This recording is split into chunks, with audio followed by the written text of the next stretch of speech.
Good evening, and welcome to Diaspora TV. My name is Stella Amefule, and thank you for joining us for our live broadcast. Racial profiling, what is it? According to Cambridge Dictionary, it is a practice of thinking that people of a particular race or color will behave in a particular way, especially that they will commit crimes. Recently, the Africa Mirror Foundation, in collaboration with the police of Canton Bern, produced 3 short films addressing racial profiling. 3 very important objectives are addressed by these films. 1, how to behave if you are controlled by the police. 2, what are your rights and obligations if you are controlled by the police? And 3, what should you do if you feel like you've been wrongly controlled by the police? To discuss these points and more, we are hosting exclusive on today's show. Joining me live from the Diaspora TV studio are 3 esteemed guests. Mr. Celeste Ugochukwu, the Executive Director of the African Foundation for Migration and Development and a member of the Swiss Federal Commission Against Racism. Good. Mr. Willie Manuel, Chief of the Regional Police of Bern. And Mr. Johnson Udowaye, the founder, publisher, and editor-in-chief of Africa Link magazine. Gentlemen, welcome to the show. Thank you. For our live audience, we encourage you to participate. Your questions and comments are extremely important to us. Please feel free to dial into our free number at 032-312-3030. I'm definitely looking forward to this discussion, but before we start, let's watch the trailer of the film I just referred to. It is called When I Was Controlled by the Police.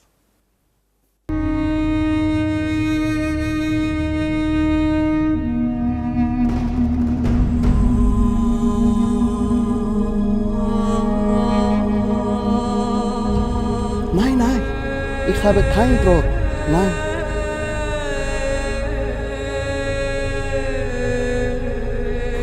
Lei, lass meine Kollegin in Ruhe.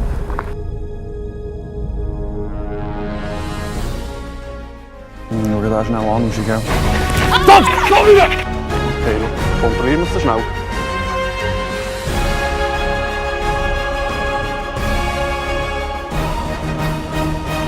Könnt ihr uns sagen, warum seid ihr gesäckelt? Nein. Im Kanton Bern ereignen sich pro Jahr mehrere hundert Unfälle unter Alkoholeinfluss. Conduire un véhicule sous l'influence d'alcool est dangereux pour moi, mais aussi pour tous les autres participants du trafic. That was a big mistake I'd made. I shouldn't have run.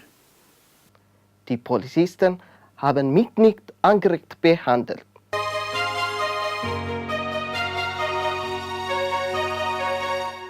I will throw this now to our esteemed panel to discuss some of the questions that we have about this important topic.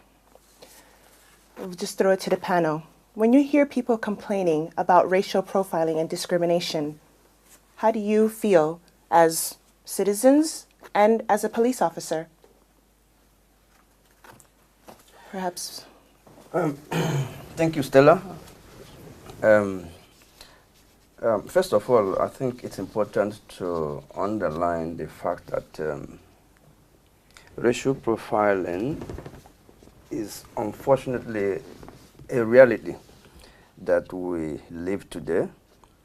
No matter any part of Switzerland that you go, you are likely to be eyed in a different manner simply because of our color.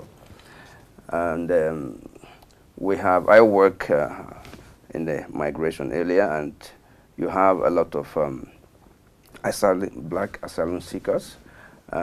If you happen to pass some areas that are known to be area where they deal on drugs, definitely they will always control you. And the worst part of it is not just the control, but sometimes even after the control, nothing is found on you, but you will still be signaled to the migration authorities, who would immediately take action by saying, oh, okay, this person is endangering our public order. Therefore, since his asylum has been rejected, he's thrown inside a prison, waiting for a day that he or she, in most cases he, is taken back home. So, and this is regular cases that happen every now and then. So I think it is a reality, and it is something that we need to discuss in our communities and then find a way to accommodate everybody so that we will have, each person will have a sense of responsibility in the community where we live and also follow it. Thank you. Thank you very much, Mr. Ogechukwu. Mr. Willie, I'd like to hear your perspective on the other side. What do you think about when people complain about racial profiling here? Well, racial profiling is actually not legal, and therefore we train our people that they know the rules. And I have to confess that we make very intensive trainings. So a police officer can't just control or stop search a person without reason. So he needs a specific indication that he has committed a crime. And therefore, if we pick up somebody, for example, in the drug zone, we don't make a report to migration officers if we don't find drugs or anything else on the person. There are no reports done. But I can well understand that it's very uncomfortable if people are stopped and searched on the street. So we try to really limit this only if there is a reason. But we mainly also stop and search white people, so it is not a question of the color. And therefore I feel very uncomfortable if I hear that people have the impression that the police does racial profiling, and therefore we do a lot. We are with NGOs discussing, we make this program really to get in contact and to find out what are the reasons that people have the impression, and also investigating case if they say, well, we weren't treated well. Well, that's very interesting because Mr. Ogechukwu was under the impression that a report was filed regardless if you have drugs on your person or not. Was there a time that happened? Is there a reason why people still have this belief that you would be reported regardless of whether or not you actually committed a crime? Well, I can just say that, well, I can only speak for the canton of Bern, but I think it's in the other cantons the same. So if there is nothing found on this person, so there won't be a report to the migration officers. But I think there are a lot of misunderstandings, and therefore I think it's very important that we talk about those topics and that we see where are the misunderstandings, either by the police or by the people who are controlled. And I think that's also, we are here for, I think, discuss about misunderstanding and to go ahead to improve the situation. Thank you. Mr. Oduwaye, curious what you think. Well, I believe that there's misconception. We misunderstand each other, or we have a bias, prejudice, on the part of police. Let me quickly put this one clear here. In most of our countries, we have bias against police. Let that be clear as well. But when we come to this place and we have a different, where we think, these people, they will be more strict with the law, and we find them also look as if they are using the authority of their office, in a way that is not expected of them, in a way that we think maybe this only could happen in our country, in Africa, or this and that, but we see it's happening here. So that misunderstanding, I think, caused this issue. Let me quickly add here. Maybe that will be a bit clear why sometimes we feel that we have been wrongly accused. The police and have prejudice against the blacks and like that. There was a conference, like that, a symposium held in Biel. I think it should be around 2003 or 4, organized by Mrs. Felicia, I forgot her first name, her family name. It was with the police, you know, in Biel and Bern, they are the same police, probably, you know. At that time, it was the Biel city, because the police was still a municipality at that time. Okay, so it was the Biel. They brought somebody, an African black man. He was passing through the Bahnhof in Biel around 5 o'clock in the morning. After 5, he was going to work, you know. And the police stopped him and they searched him. And of course, that time was that they even asked him to pull down his trousers, things like that. So the question to the police, one of the questions that time was saying, why do you have to stop him and search him? And when you even pull the trousers out, you don't find anything in it. Is it normal or something like that? And when he told you that he was going to work, you know,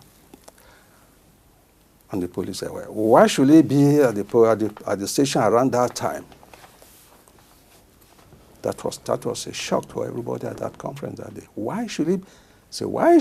Because he's a black man, so a black man has a time to pass in a certain place at certain time or of the day. However, such a thing, you know, sometimes makes us to believe that, well, everywhere is the same thing. Police also here, maybe their own is even worse. And this, well, I have seen that a lot of misunderstanding on both sides is there. And the prejudice, you know, misconception is one of these problems. When we discuss, we have more examples that we will see to show us that both sides have to understand each other before we can solve this problem. But that it happened, that there is 100% sure. That's racial profiling. So let me stop here. Thank you very much. Before we go further, I'd just like to remind the audience that you can dial in. The number is 032-313-3030. Again, that's 032-313-3030. Feel free to start calling in to ask questions or make comments for our panel. Mr. Udawaye, you mentioned that people coming here already have their biases about the police. Where do you think these biases are coming from, and what do you think can be done to help bridge this gap when people move into this country or even just growing up in this country? What is this? Why are we automatically biased against the police, or we feel that the police are biased against us? Yeah, that the bias against us is what has happened in many years before that. Example of people seen some manhandling of a black man or a black woman on certain issue. There are some example that.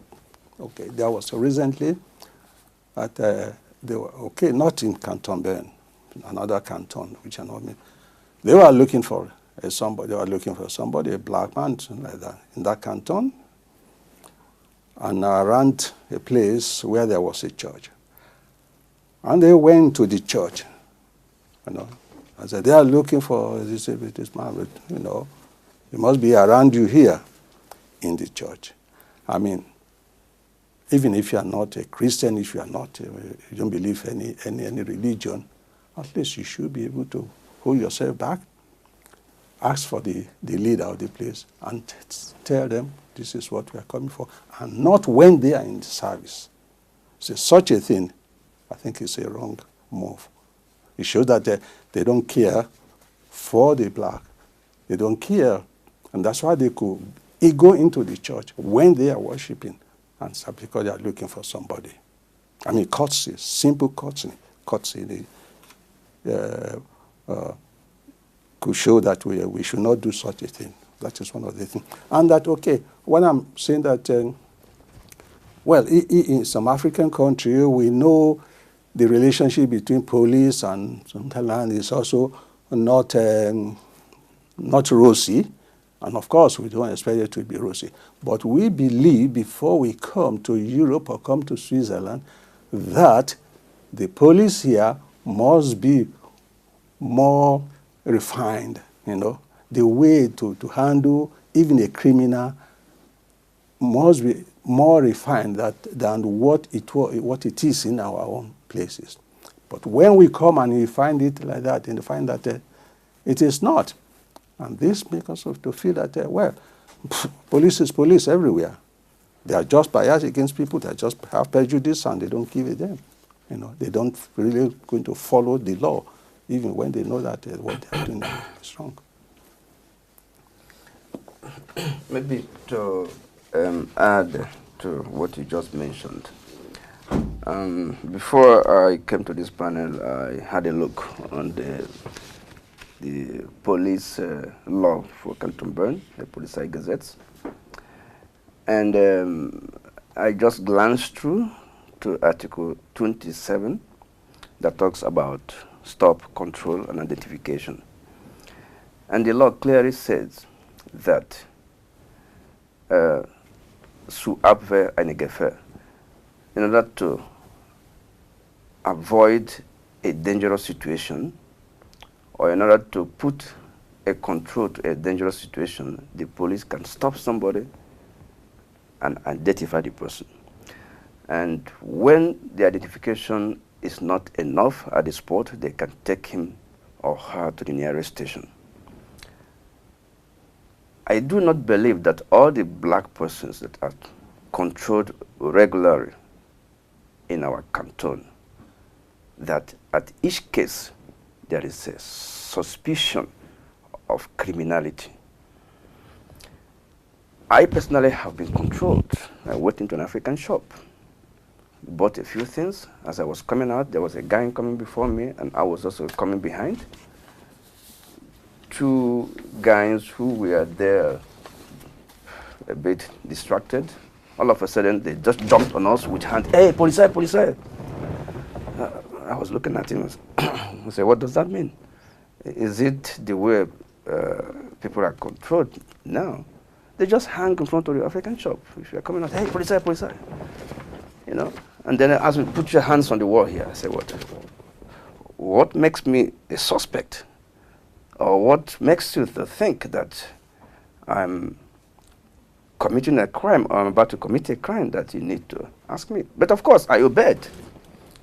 And then they called, I gave them my ID, they called the station, and then at the end, I had expected them to say, oh, okay, sorry. We thought maybe one or the other. And then they tried to bring another story that my name was found in a case where something was stolen. I said, come on. I said, I need to know more about this, because you don't frame things against me just like that. So things like this happen regularly. So we shouldn't run away from this reality. The law makes it very clear. There must be a suspicion, an urgent suspicion that a crime is committed or is going to be committed. Then that will give the mandate to the police to do their work. And this also, the article that I just read now, also referred to the first articles about the security, the Sicherheit, that the law started with. I do not believe that each time a black man is seen passing through a bus stop in, what do you call the place again? The Bulgars, this Reiterhalle, that any black man that passes there immediately becomes a security threat because the way blacks are controlled there. Of course, if you, as policeman, you hang around, you see a black man going to talk to somebody, come back, talk to this person, after a while, of course, yeah, that person can be controlled. But that somebody is passing through, coming to the bus stop, waiting for the bus, and the police just came there and took him. At the end, from there, called the migration to say, we had this person here, and the paper he gave to us is not a normal permit, maybe a white paper. What do we do with him? From there, straight to the prison. So it exists. This is real. And one thing we should also recognize that, when you live such experience for several times, it gives you some sort of hatred against the police, and by extension, against the state. Because the police is seen to be an authority of the state. And when people start living with such hatred, it can lead to something very grievous. I don't want to go further to mention what went in Paris and Brussels and things like that, but it starts like that. When people feel that the state deliberately promulgating policies against them, when a group of people have that mentality, be it perception, sometimes perception do not come from nothing, it's from some realities that happen. So I think it is a dangerous threat that we need to talk about it. I have another issue. Some people call me in Lucerne. It happened also. A guy that opened a shop.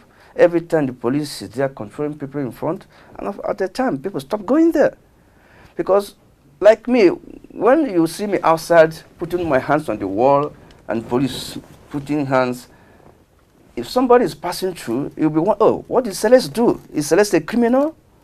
They will not know the situation. They just pass through a bus, they see my hands, and then with police, immediately it will start ringing bell. He must have committed something. And that brings a bad image to my dignity as a human person, as a Swiss citizen, and it can be tolerated that such things keep up. Of course, nobody is not written in somebody's head that this person is a criminal or this person is an innocent person also. But I think in the case of this control of African shops, these same black people that go to these African shops, sometimes you control 25 people and at the end you have one that has maybe drugs on him, and then you say, hallelujah, we have got them. And then that one person now would justify 24 innocent people that went through controls. And sorry, let me just interrupt. So we have these examples here. So let me address this, try to bring these all together, Mr. Willie. So we have obviously perceptions issues here. Mr. Udawaye is saying it's not right to come into places of worship. Mr. Ugochukwu is saying it's not right to search people while they're just doing their normal shopping. There have been complaints from shop owners that police come in and search and they feel like there's no reason, or even that the government allows drug dealing happening in certain areas so that they can capture more people. Can you see, how do you feel about this? How do you respond to this? Why do you think people have these complaints and these perceptions, and how is there a way that we can bridge this while continuing to keep law and order? Because as Mr. Ugochukwu rightly said, if there is a threat of a crime to be happening or has just happened, regardless if you're in a church or wherever, as police, you need to make sure that laws and order is kept. How do we bridge this so that people don't have a hatred or a bias against the police and work together as a community? Yes, I think that's a very important point, that we can bridge this. I think that has to be the aim. because for me it's very difficult when he mentions example which I don't know exactly what happened, because I often had the experience when people came, well, as I have to say, we have very little complaints, so we also tried to encourage people to come and complain if you think you weren't treated correctly. But I realized that sometimes the perspective were very different, and also when we have NGOs which support people to come to us, and that we can discuss the real case and see the different perspective on what happened. And I saw that the complaint was very, very different to what we constated, and that there was a crime. So I think it's very important that we talk with real cases, and that we try to sit together and see the perspective, why came it, and to explain. And I think so we understand each other better. Why did the police that, and why react the police like that? Because there are a lot of misunderstandings that can be solved.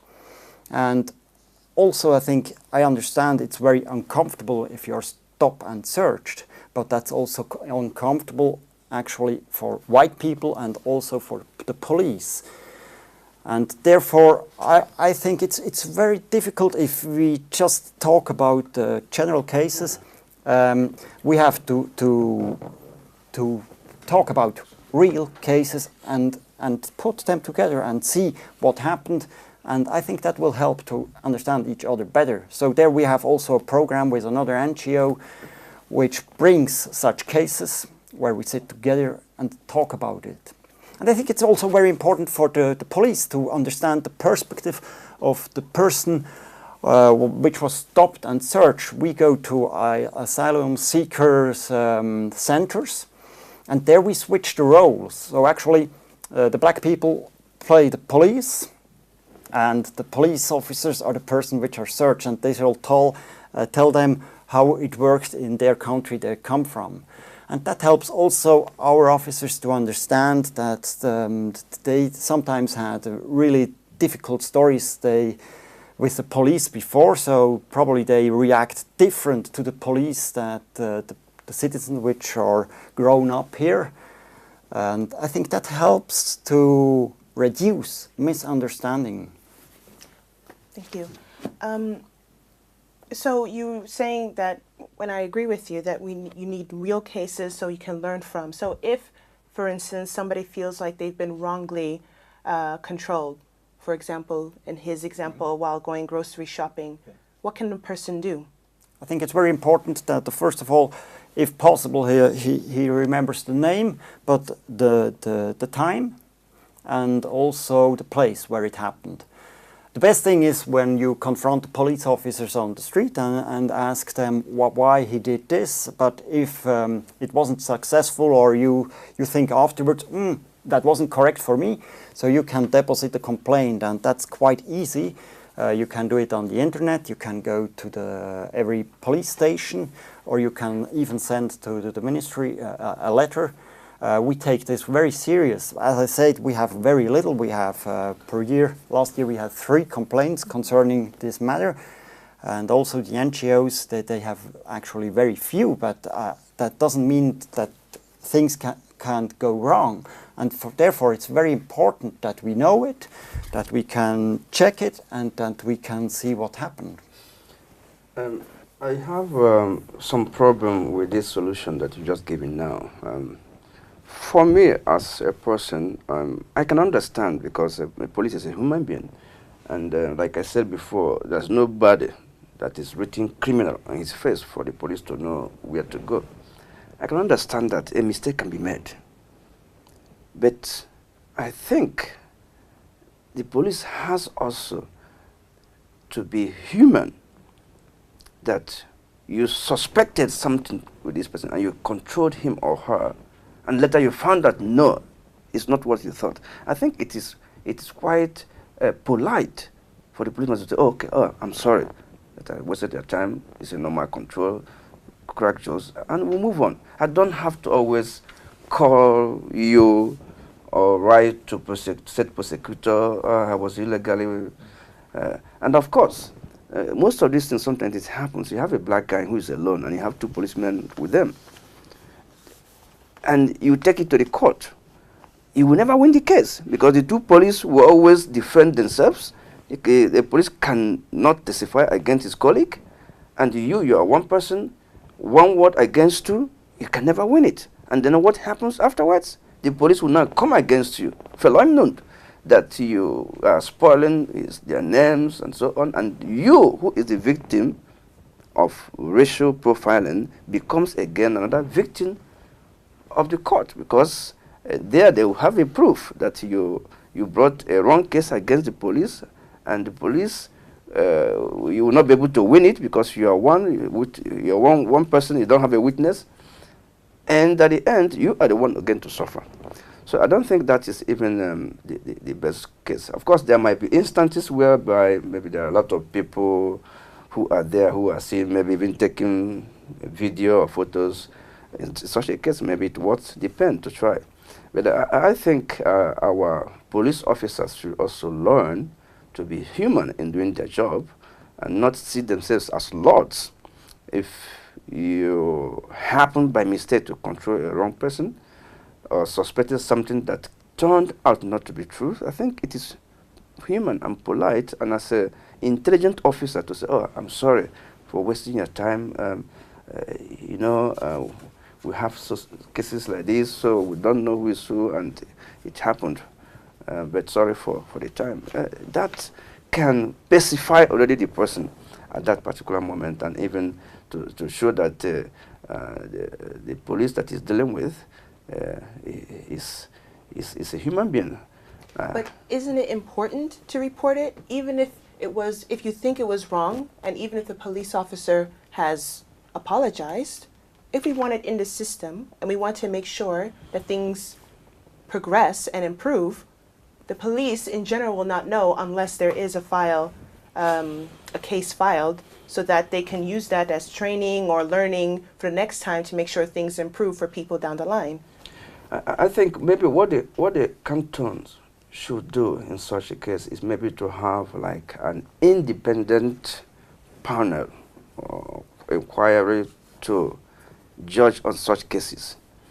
Because if I take a telephone to report a policeman to you or to the prosecutor or whoever, and I'm not able to prove it because I'm alone when it happened, the police will turn against me. So at the end, I try to bring up cases to give the attention to the police, but I become a victim. So that's the... So, but if there's an independent body that can look at these issues without a formal accusation, and without also the possibility of the police coming back again, say, okay, you brought me to this independent panel, because of that I'm going to do this and that, I think you even end up having so many cases. But most people will not do that because they know the possibility of having the proofs will be too difficult to get. So let me ask Mr. Willie. So it seems that a problem here is fear. So it could be that one of the reasons why there aren't that many cases reported is because of fear of retribution or fear of not being believed. What do you think about this? Well, first of all, I would like to say I totally agree. If you are wrongly stopped and searched, I think it's normal that you say, oh, excuse me. That would be, I think, the normal reaction. The fear can be a problem. I think, yes, that can be. I think you don't have always to go to court first. I think first you have to interact, and therefore we cooperate with NGOs. So you can go to the NGO and report there, and they make the link to us and say, we think something went wrong there. And then we check the case, what happened, and there we can discuss the case. So the person doesn't have to fear that something happened.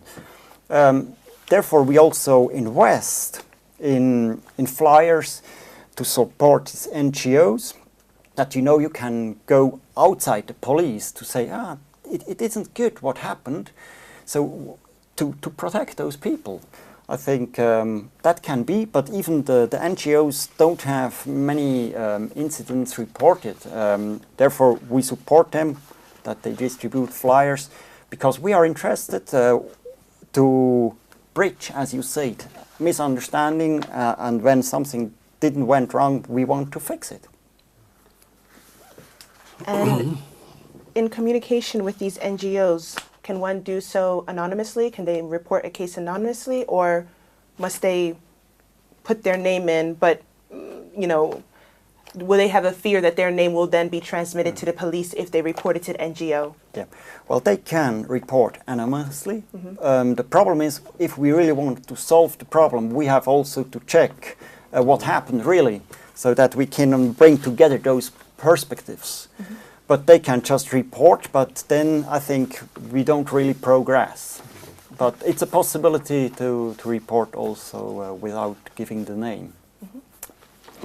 Mr. Uduwaye, as you know, in the last 5 years, the movement Black Lives Matter has grown in prominence, mostly in the United States, but also internationally.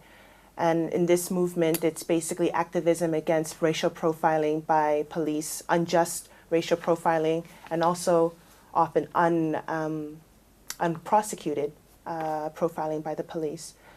Have you seen any influence of that movement here in Switzerland? And if so, how does it manifest itself here? Well, I personally have not seen such, like the one I told about in Bill, and that may be one on the church issue also. But the point is, when that happened,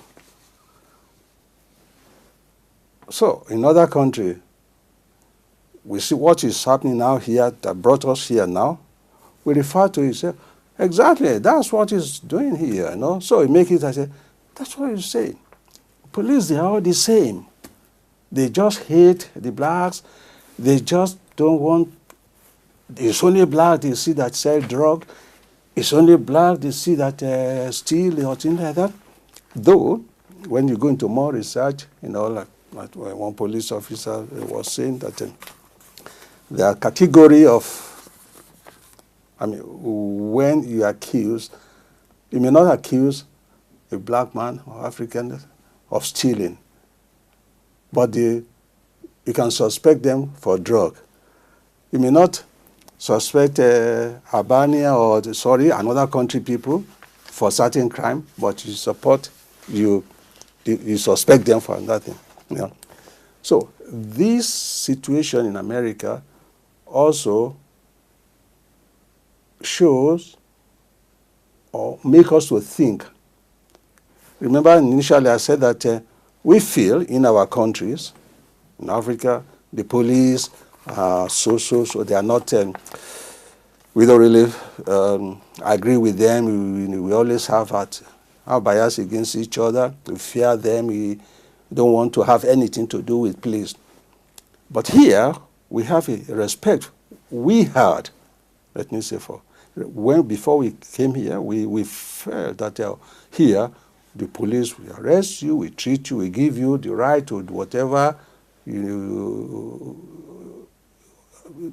to see that, to treat you well, you know. But now you find there, you are arrested, you are not treated well. Like we saw in that the American thing, right? The black man, he had the 10 police on him and things like that.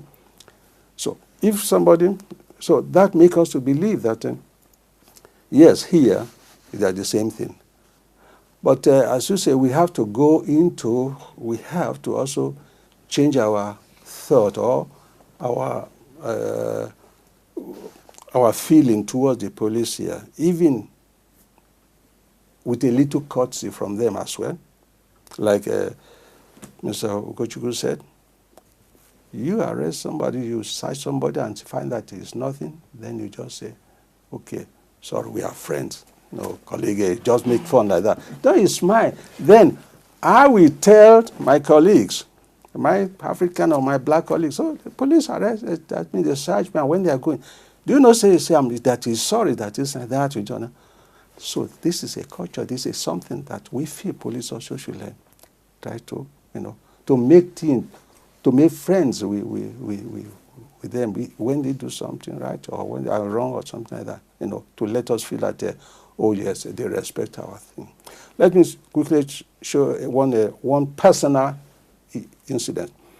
I was fueling in the tank stele, also in the two police came with their van. They parked near me, and one of them came and actually, oh, please, can we see your identity card? We are looking for somebody. I said, okay. I gave him my identity card. He checked. He gave it to the other one. The other one went to the car. He called. He came back to us. I said, well, they don't find my name in the register, where I should be. You know, that my name does not exist in their file. I said, oh yeah.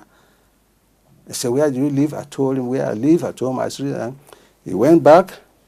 So the other one, we were chatting, you know, friendly thing. I was just chatting. So no problem. I said, no.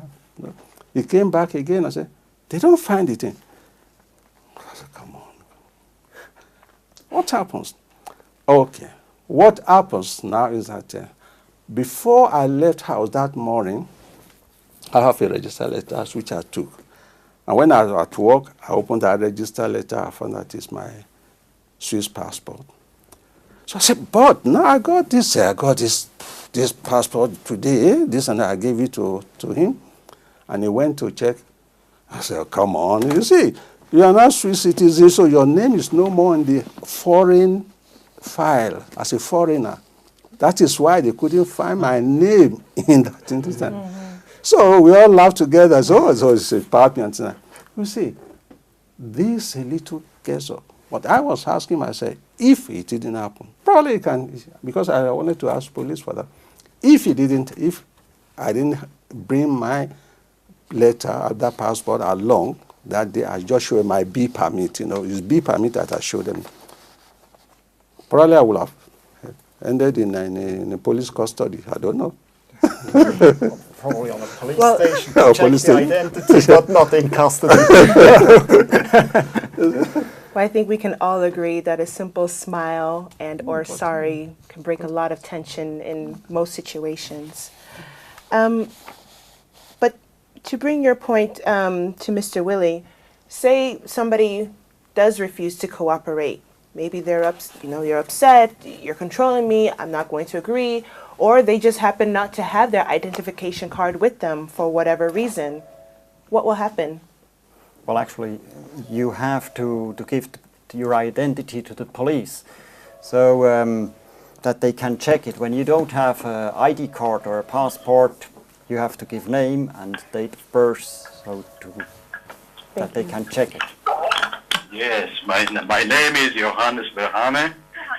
I am a project manager from Vaterstein in the Schweiz. I have a question for the Canton Polizei Bern. Go ahead. Okay. First of all, I would like to thank you to Mark and his team producing this kind of movie, because our community, they can learn a lot. But still, I want to ask the Canton Polizei Bern about the Eritrean community. I used to ask several times in different occasions. And as you know, the Eritrean community in Switzerland are the largest African community. So are you planning to do any kind of program or, to give information, especially specific with the Eritrean community in different parts of Switzerland, and especially also in Bern? Thank you very much. Thank you, Johannes. Mr. Willie? Thank you for the question. Actually, we are planning a next step with dialogues. So there we plan to go to different communities to get in interaction and to communicate with them. So I'm actually very interested if you can give me those address, and so we will contact you so that we can get in contact and to have a meeting. So Johannes, you hear that? Please feel free to contact, and we get that sorted as soon as possible to make sure that we're all working together as a community here. So let's go on forward. So you were talking about what would happen if someone didn't show his or her ID, or didn't cooperate in general with the police. Well, that's not cooperate. I don't think so. If he doesn't have his identity around, I think say so. I think he can give us his name and address, but with that, stop him being taken to police station. Yeah, well, it really depends. So if the person can give name and date of birth and they can check it, and he can give other information that they can check his identity, it can be that he is released on the street at those times. But if they are not sure, if they don't have proof, it's really the right person, the police is allowed to bring him to the police station to check his identity. Okay. That's the... Until somebody brings the identity for him, if he has. Yes, he can, but I think that's even more uncomfortable because, as you mentioned, it's not very comfortable to stay with the police in public being stopped and searched. So it's probably better to go to the station where you're not so exposed.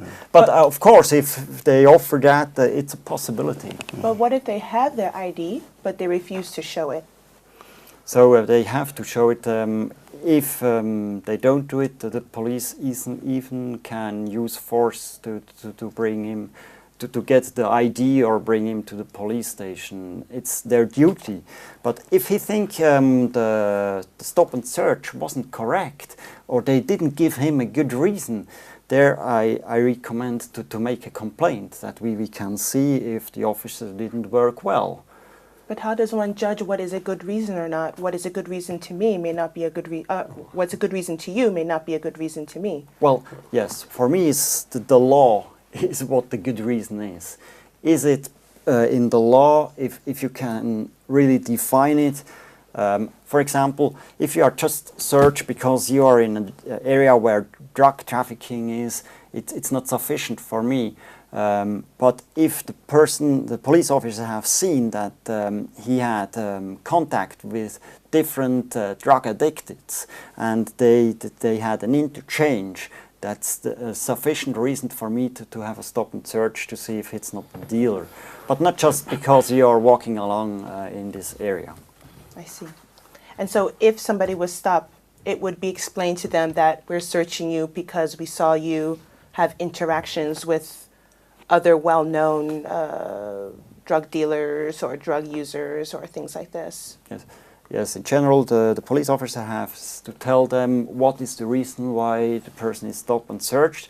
There are very little cases where the police officer is allowed not to say what the reason is, but afterwards, if the case is closed, so you have to tell. But in general, the police officer has to tell them why the person is stopped and searched, because I think that's also important for the person to understand why did they stop them.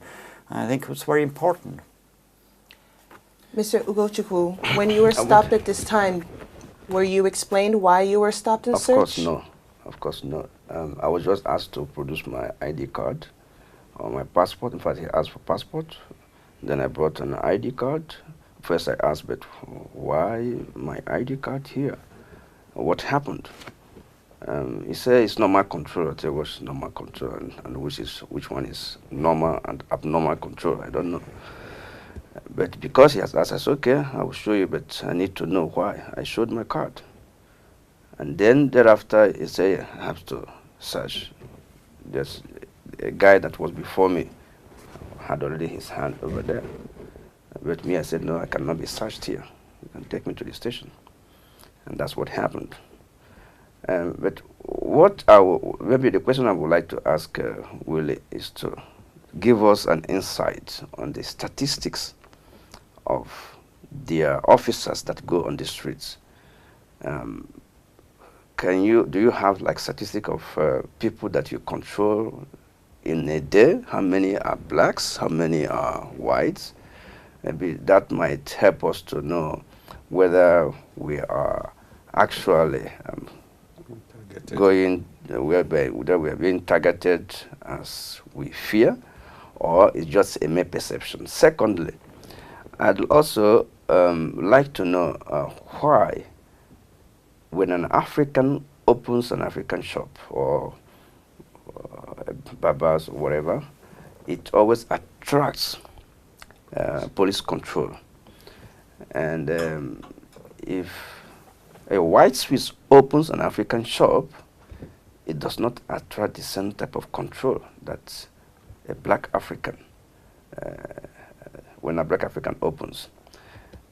If it is being suspected that the blacks going there are dealers, are drug dealers, then my question would be, the same black drug dealers, they go to McDonald's, they go to Migros, they go to Coop, but I've never seen that the police goes to Migros, close every place and start searching everybody. Or to McDonald's. Let's have so why is it only in African shops that these things happen? Okay. First of all, I would like to say we don't go just only to African shops. We are also in very well-known Swiss enterprises where we interact. But what I have also to tell you, the shopkeepers shall complain, because then we tell him the reason about. Usually I can tell you, yes, I know certain African shops which are quite often controlled, but there are specific reasons, and the shop owner also knows why. But I can't tell the public why those person or those shop is more stopped and searched, because there is also our data protection law.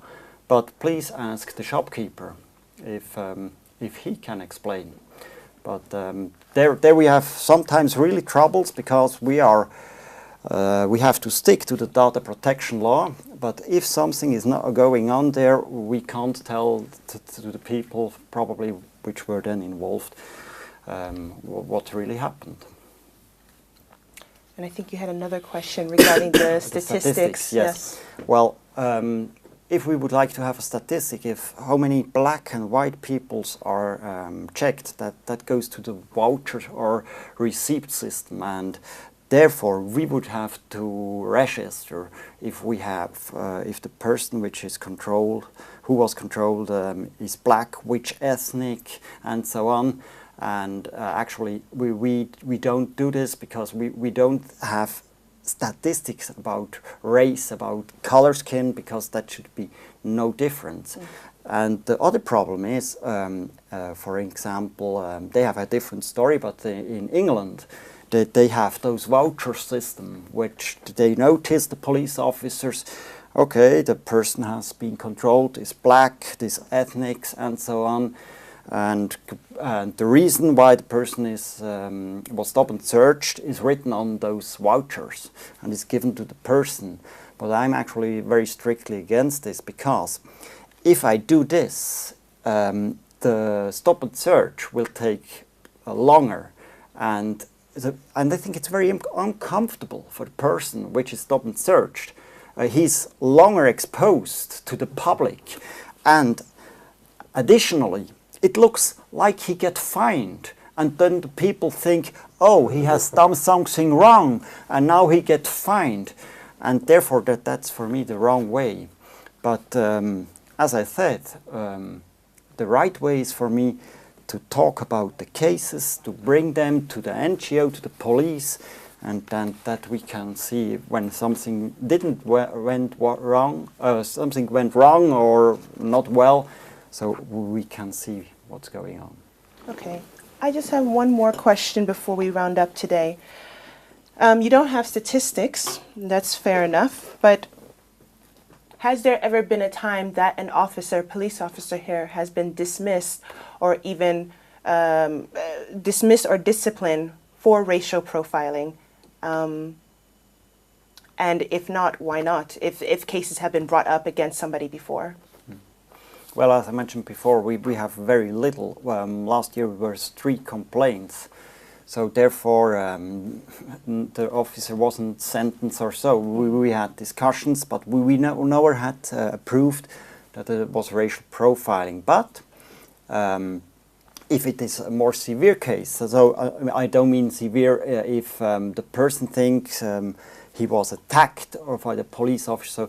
So then, but that's not a question of the skin. It is brought to, we don't investigate in this case because we bring it directly to the justice, and the justice starts to investigate because it wouldn't be good if the police investigates their own cases. So we have there how do you call an impartial legal system and the separation of powers. So the justice is then judging and investigating the case. Okay. So we're running out of time, so if I can just ask each of you 30 seconds, summary, what you want to say or what you think will make things better for the community, for the interactions between the people living here and the police. I personally think that we should find a sort of a system that will make the police authorities and the people that are being controlled to have a sort of a statistic of what's going on, because at the end of it, data, evidence-based policies speak for themselves. When you don't have data, like we're saying this, police will say, no, we don't control many black people, and then black people say, oh, you control a lot of us, and there's no data. Everybody can say whatever it wants, but I think there should be a way to have such a data, because in the first place, it will make the police officer to be mindful, more mindful of his job, to really know when he should control and when he should not. And then, secondly, for the person that is being controlled, and for the community, it will now be easier for us to talk to people who are being controlled, collect their evidence from them, and then use that to demonstrate, okay, I think police is fair enough. It's not that much as we think. Or eventually, oh, really, this is out of hand. It is really too much. So I think that will help both from the side of the police to be more cautious, and then for the people that are being controlled to have more evidence to prove their rights. Thank you. Mr. Willie? I think for me it's very important that we encounter each other with respect, that we stay in contact and we communicate each other. And I think as long as we communicate together and we talk about when problems happen, we can reduce misunderstanding and problems. Thank you. Mr. Oduwaye? Well, it's good that we brought us some example, because that is one of those things that you let you know exactly what is happening if you don't bring about it. Secondly, I would say now is that it's also important for the police to know that we are from a different culture, and we also should know they are from a different culture. And we have our opinion about police before we come here. And when we come here, we also should try to know that, not to generalize that the police, they say that the way they are in Africa is the same thing here, which we don't give them a good name, you know. And so here they should try to let us know that, well, if it happens like that in other land, like it's happened in America, here we don't treat people like that. And if you have evidence, if it happens to you, please get the name of the police and explain to the police. So when this happened 2-3 times and you find that you took action, because we tell each other, and they will know that, oh, so that's how the police is behaving here. So that's a good thing, you know. And if you do something also which we feel is wrong, you know, the same thing will circulate. And that is why some people will not want to be searched. Because you see somebody is searched and like I told you the story of that person. So instead of being searched and put the pan down in the public, it becomes, you can run away when you want to search and then you run away. You know, and that is also an offense now. They will say he's hiding something. So we need to understand each other, and we should learn to know that, to do that much. Thank you. Thank you very much, gentlemen. Audience, thank you for joining us today for another edition of Diaspora TV. Thank you for participating in this very thought-provoking, insightful, and educational discussion. Please make sure to follow us on Facebook, and please make sure to watch the 3 videos that preceded this discussion. If you want to discuss more, if you want to learn more, please feel free to engage with us online, and we'll see you next time.